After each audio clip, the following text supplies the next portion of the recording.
To begin, just make sure you're seated comfortably. Make sure that you're seated in an upright position. Make sure that your spine is as straight as it can be.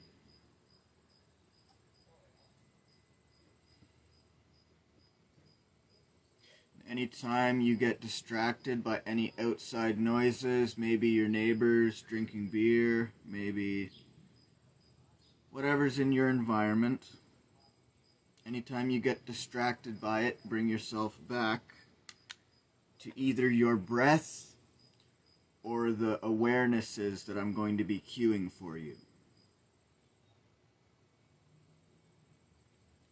So just start by releasing tension from your eyebrows. Drop your cheeks, drop your jaw.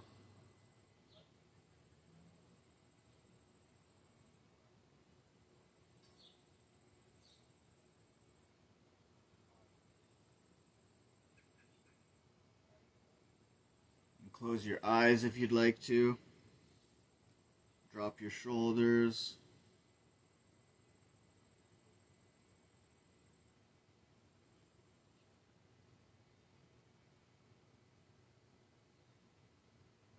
Try to focus on your breath.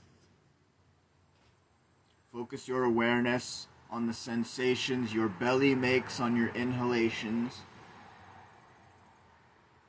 And then focus on the expansion your chest makes. Then contract the chest, expand the stomach, and finally contract the stomach.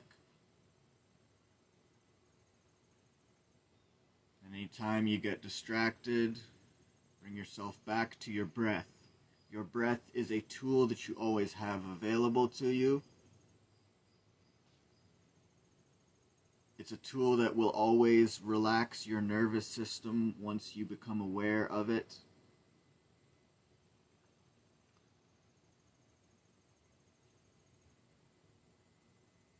Now I will begin the meditation.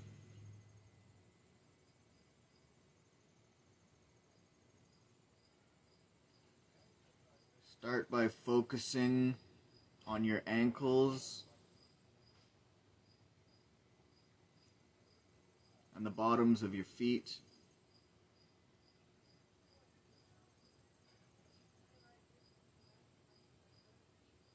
Try to visualize your ankles. If you can't visualize them, you can also try to sense them.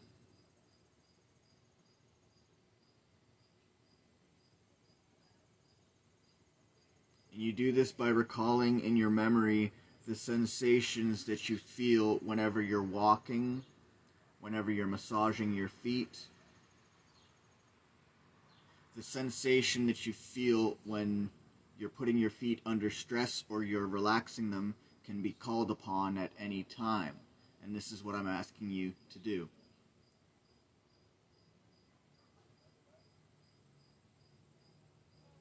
This is called your felt sense. So anytime you feel bad or poorly, you can come back to this felt sense.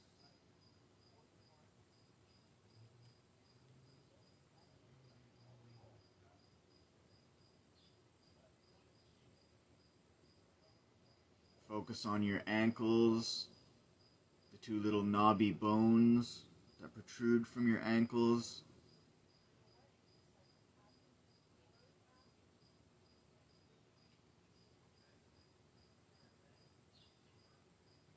Focus on your shins and your thighs.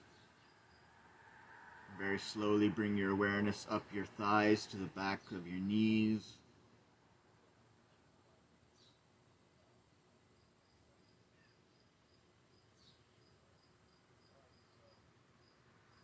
Once you get to your knees, take your awareness to your kneecaps or the front of your knees.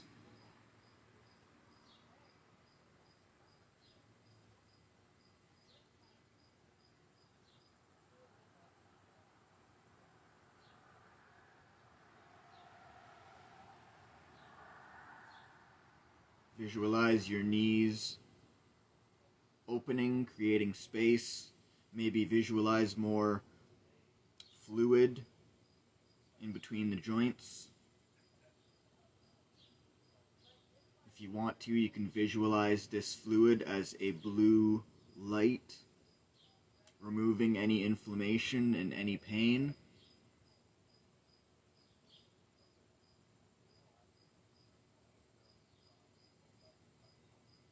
Take this blue light up to your thighs if you'd like to, or just visualize your thighs. Don't force yourself to try anything new.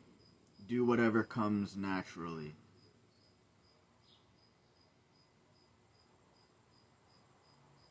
Once you get to the top of your thighs, the bottoms of your glutes, just pause here and envision your hips. The bottom of your psoas. Envision your hips.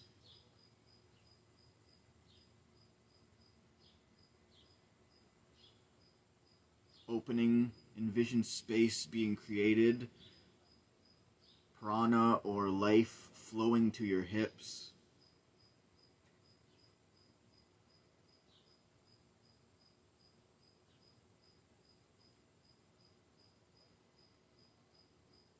With each breath, you can send a massage to whatever body part you're envisioning.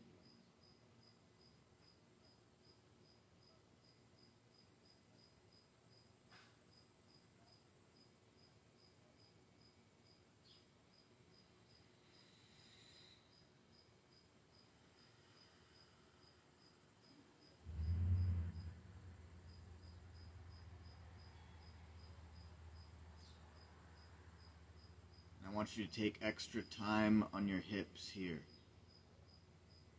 So you should be very slowly scanning from the bottom of your psoas or your hips to your belly button. Very slowly scan this area of your body.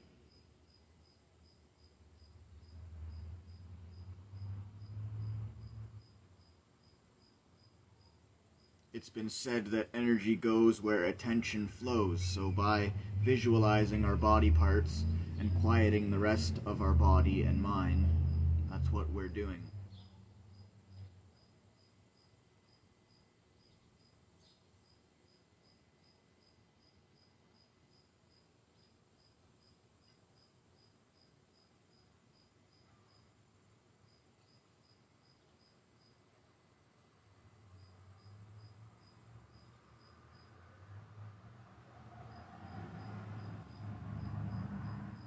Keep envisioning your hips opening as you slowly scan. You should almost be at your belly button now. And if not, take the same pace you always take. I'm not trying to rush you.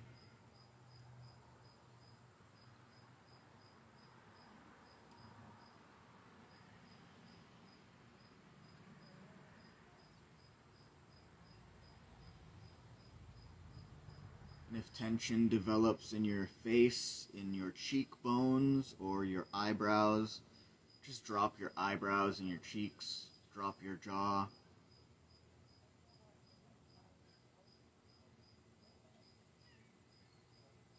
Let go of all of your effort here. You're not forcing these visualizations, you're not forcing anything.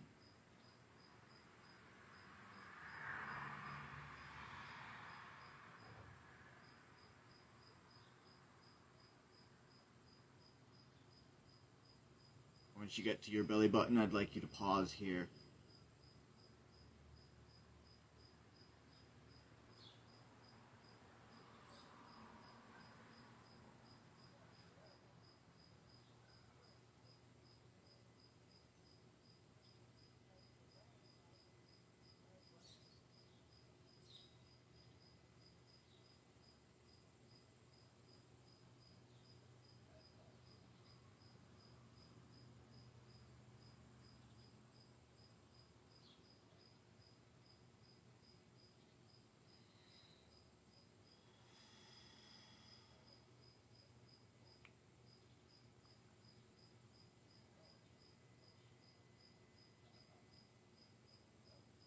You may have a lot of stomach pain or discomfort. That's why I'm asking you to pause at your belly button. That's what I'm experiencing. So pausing at your belly button here, I would like you to envision a circle of blue healing energy or light. The same blue energy that was relieving pain from your legs and your knees. Just focus on this light, creating space, again, relieving inflammation or any extra or excess acidity that might be in your stomach. Maybe any foods that you ate that you weren't supposed to eat. Mine are chocolate. I can't. So, you know, it happens. What are you going to do?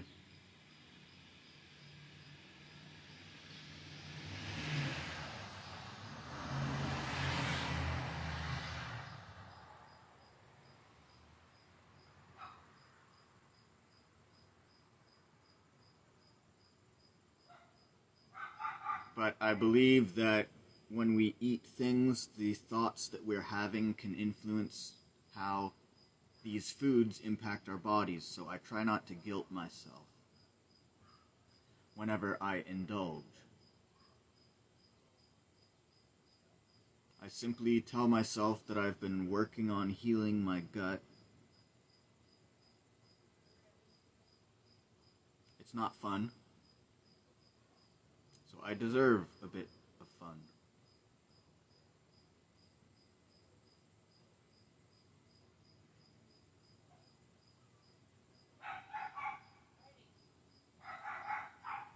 The next time you'd want to beat yourself up or scrutinize yourself, I want you to have the same mindset.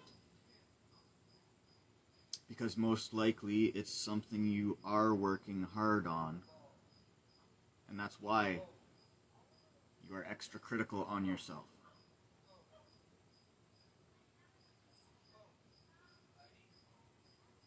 So I notice every time I eat chocolate and I feel guilty about it, or I know it's going to mess up my digestion, it tends to have a deeper impact on me than if I would eat the chocolate in a joyous state or with happiness.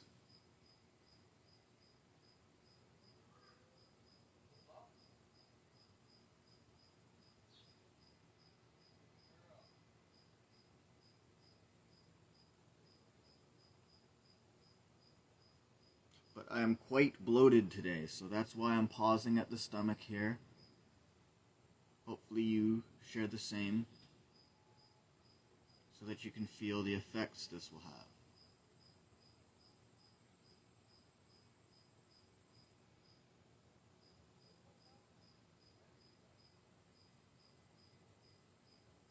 And every time your stomach expands on an inhalation and an exhalation, you are giving your organs a massage.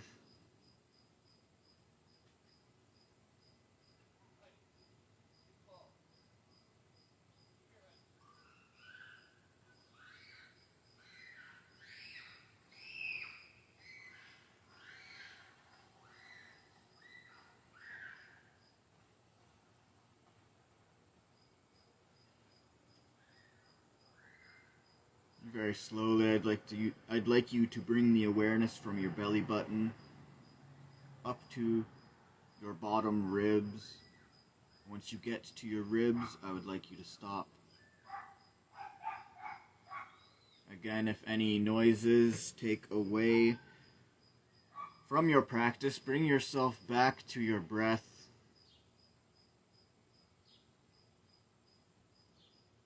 Your breath never goes anywhere. It's always with you.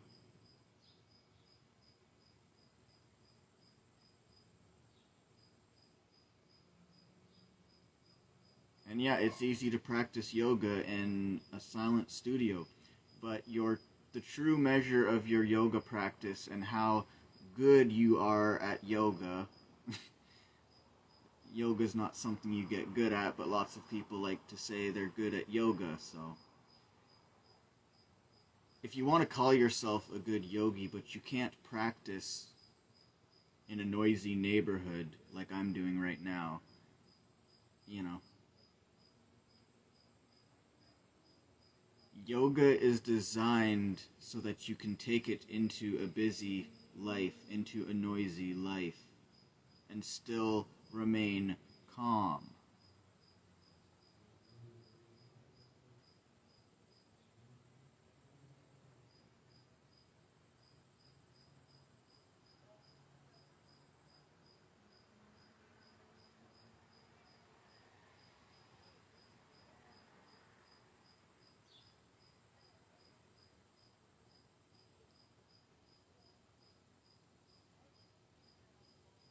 You're always going to have people that don't like you. You're always going to have people that harass you. You're always going... That's what life is. It's chaos.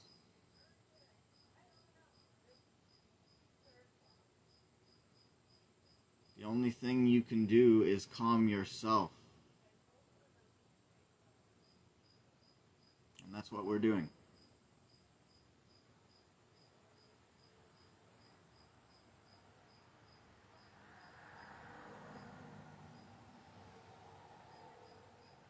You can't control anyone else, so that's why I've stopped talking to people. I've stopped hanging out with people. Because I can't control these people. They're just going to say whatever they want.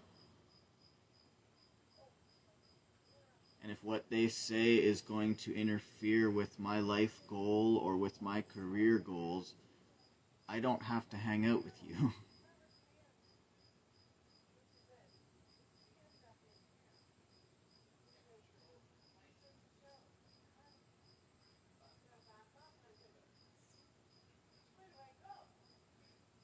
But if you want to support me, we can be best friends.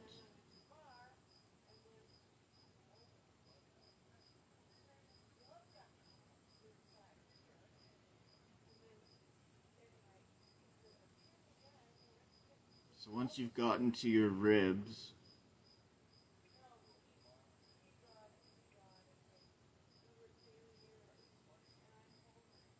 take your awareness up each individual rib.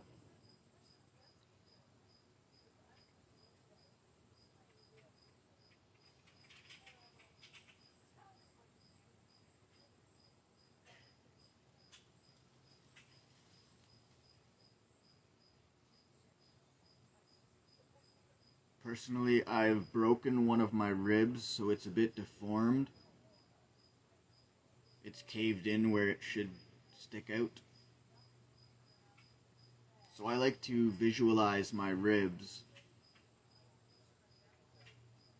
as intact, not bent.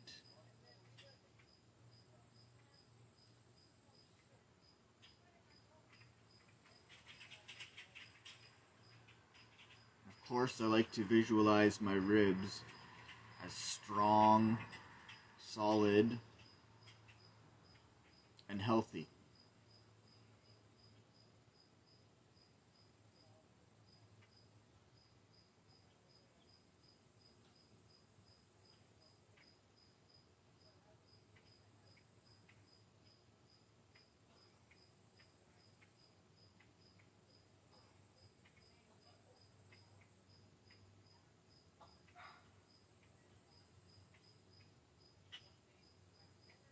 If distractions take your awareness away, bring it back to your breath.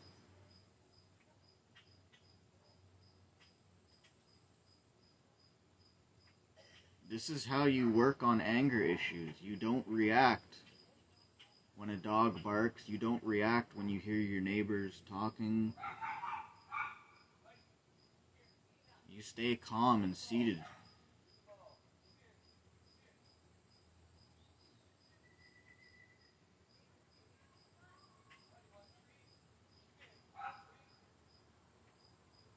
Because again, you cannot control anybody else. Go ahead, try to control somebody else. You'll probably go to jail. You don't want to do that.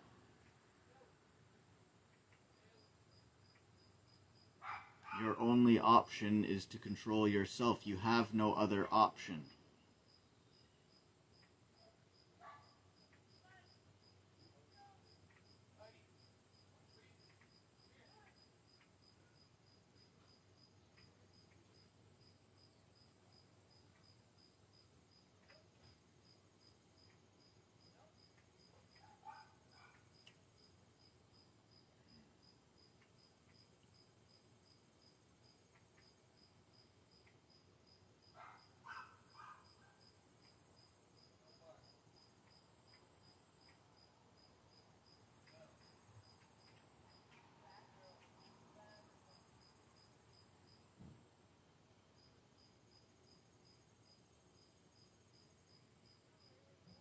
You can't expect someone else to pay money to have their dog trained.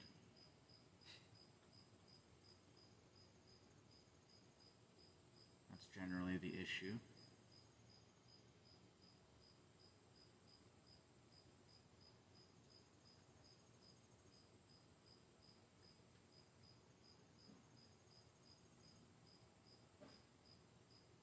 Once you've scanned all of your ribs,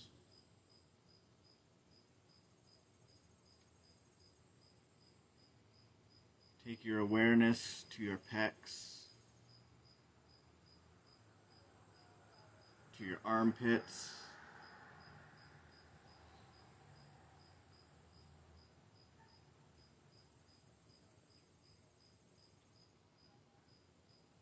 and once you reach your armpits, take your awareness out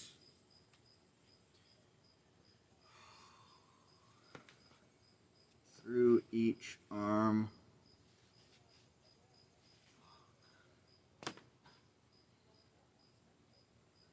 And if your legs are in any pain, just bring yourself back to your breath.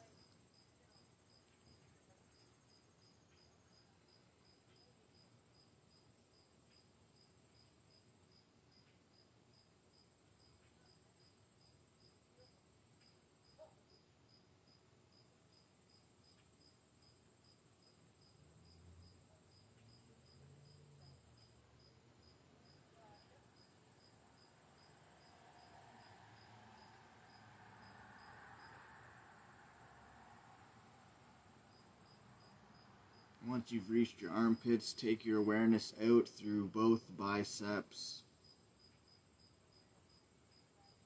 Take your awareness out to the shoulders. To the elbows.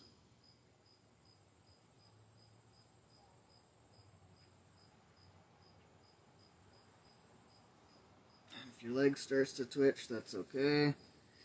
Just put your leg out flat. Meditation is not, practice is not about getting perfect. Meditation is not about being perfect.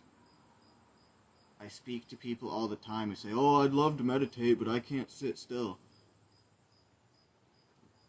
Neither can I. I just sit down and I try. That's all this is. You just try.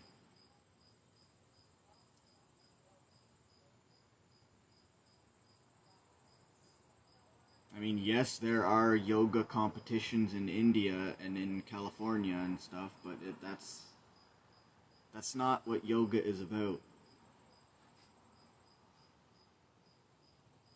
I used to have trouble walking. I used to have trouble, speaking to people. Now I don't. That's what yoga is about.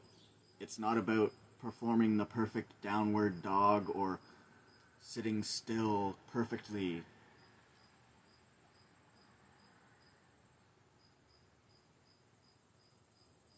It's about trying. It's about just doing it. It's not about being perfect.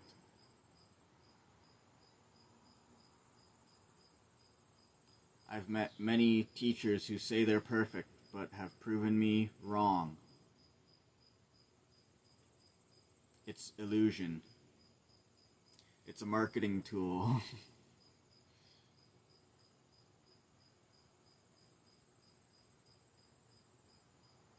Once you've scanned out to the tips of your fingers on both arms, I'd like you to bring your awareness back to your neck.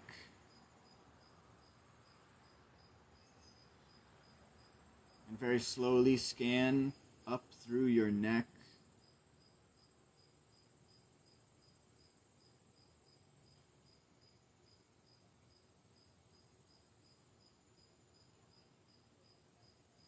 Scan through your chin, your jaw, your mouth, your whole face. Scan your nose,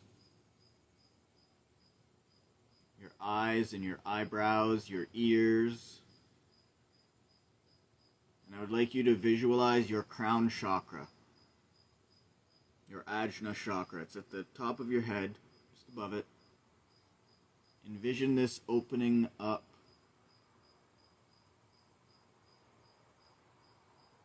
And envision any fog, any pain, anything you don't need flowing out of the top of your head.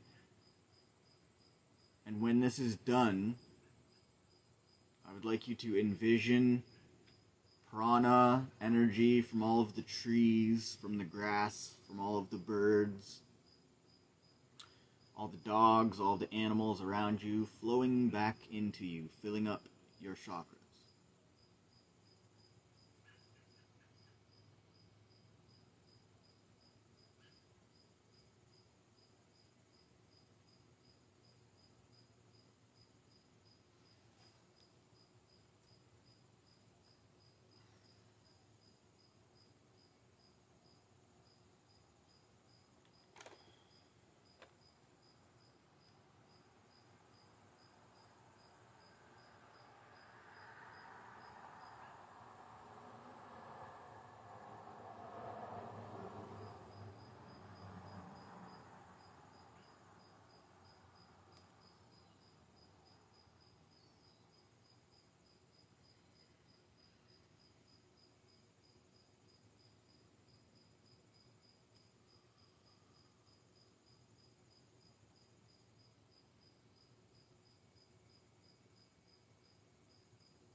Just take this time to pause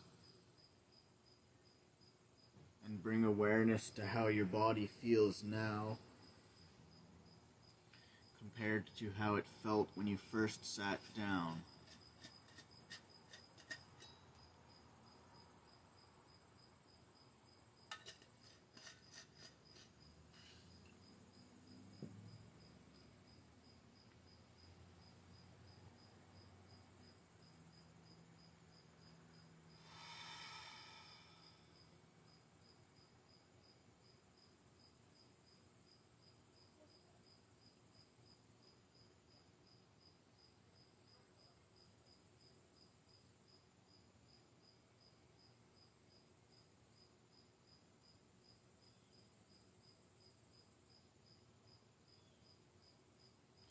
It is possible to stay in your meditation while you move, as long as you do it slowly. This is something my first yoga teachers taught me. I think they just intuitively knew that I was moving a lot during my meditations, so they instructed me.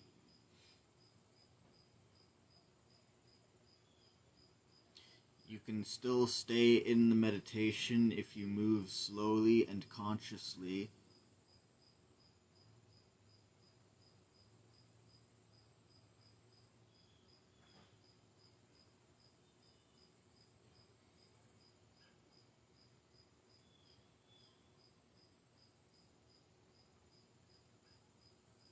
And there is such a practice called a walking meditation.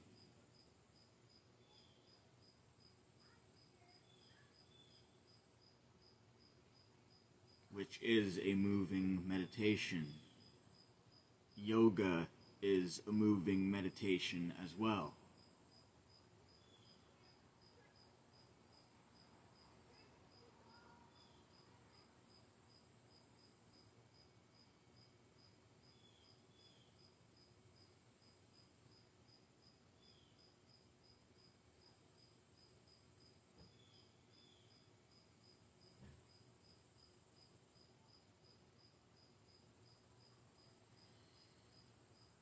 So if you'd like to, you can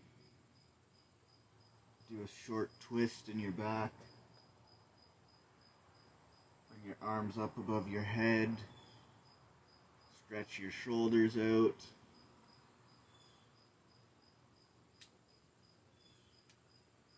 In fact, the reason yoga was invented was to prepare the body for meditation. So meditation is pretty hard on the body. But in today's world, we all sit so much, I don't think it matters.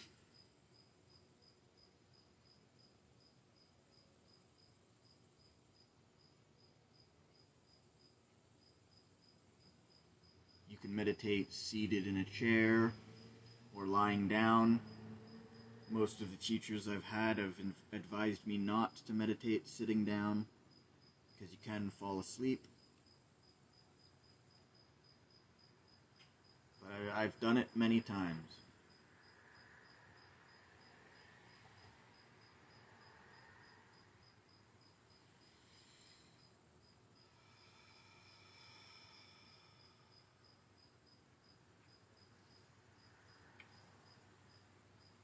So I'm not sure how long I've been going for, but I'm going to end this soon.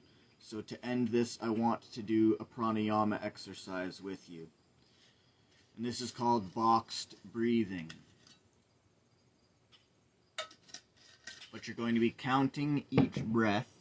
So we're counting each inhale and exhale for four seconds, basically. So your inhale is going to be for 4 seconds. You're going to hold the inhale for 4 seconds. Then you're going to let your inhale out for 4 seconds. Then you're going to hold your breath out for 4 seconds. You can open your eyes, of course. I'll cue you for this.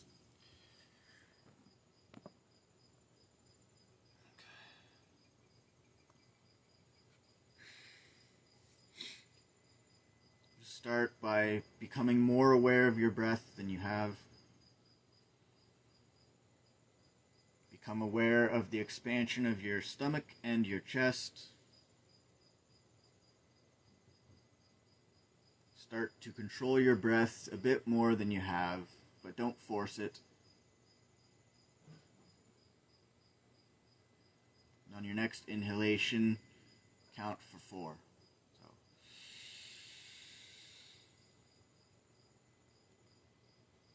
Hold the breath in, let your breath out,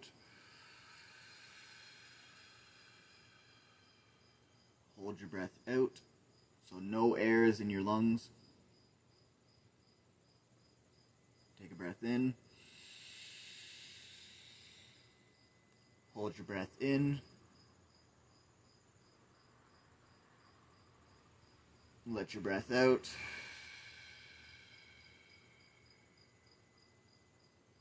Hold your breath out, so no air is in your lungs. Take a breath in.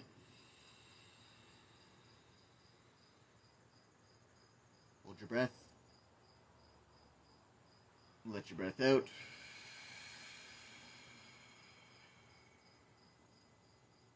Hold your breath out, so no air is in your lungs. Take a breath in.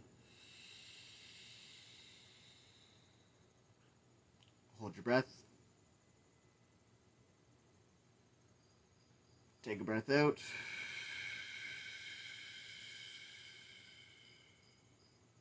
And hold your breath out. No air in your lungs. Take a breath in. This is the last round. Hold your breath. Take a breath out. Hold your breath out, no air in your lungs, and breathe normally.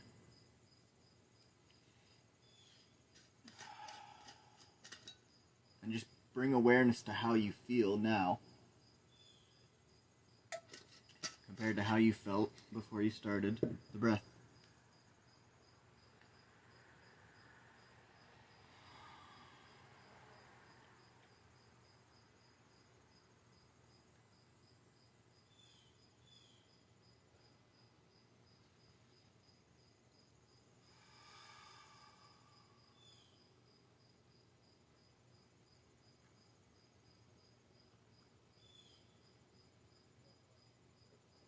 You should feel, well, no, you might feel, I should stop saying should, you might feel a bit relaxed. You might feel a bit lighter than you did when you first started practicing. You might feel a bit energized. You might feel a bit more calm. Just notice what is here for you. It's going to be different for everybody.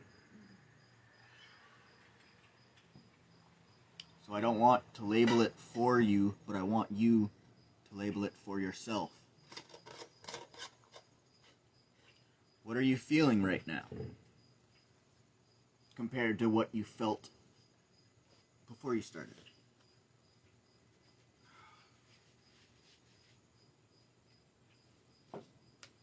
And this in itself, just bringing awareness to yourself, is a yoga practice. And it's something that is forgotten about in some yoga classes that I've been to. But it's something that I always like to include, because it's very, for me, it's been very important for my brain.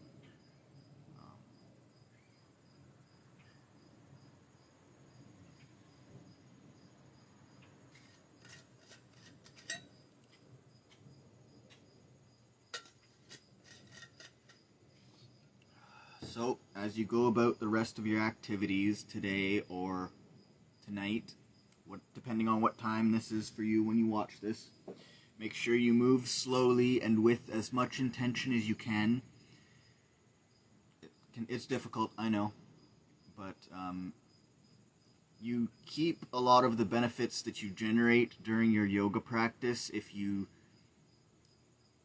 move slowly after you practice. It's very easy to lose the calm and the serenity and the groundedness that you generate during your practice if you're just moving around. Like, personally, I used to go skateboard after I would practice yoga sometimes, and it would be as if I didn't even practice yoga. I would be getting angry about things that don't matter, you know. So I'd like you to keep that in mind. You can, I mean, the reason I practice yoga is to feel grounded and to move more slowly and more intentionally. So that's why I'm cueing that. But it can be very, if this is the reason you practice yoga, everybody practices yoga for different reasons, but if you're doing it to feel grounded and centered, then you can mess up the work that you've already done pretty easily. So it's always good to move intentionally and slowly after you practice, and I hope that you have a good night or day, depending on whatever time you're watching this. And it kind of worked against me, but I wanted to get out on my deck just to be in nature a bit. It's a bit louder than I wanted. But that's life, isn't it? You can't control anybody else. Have a good day.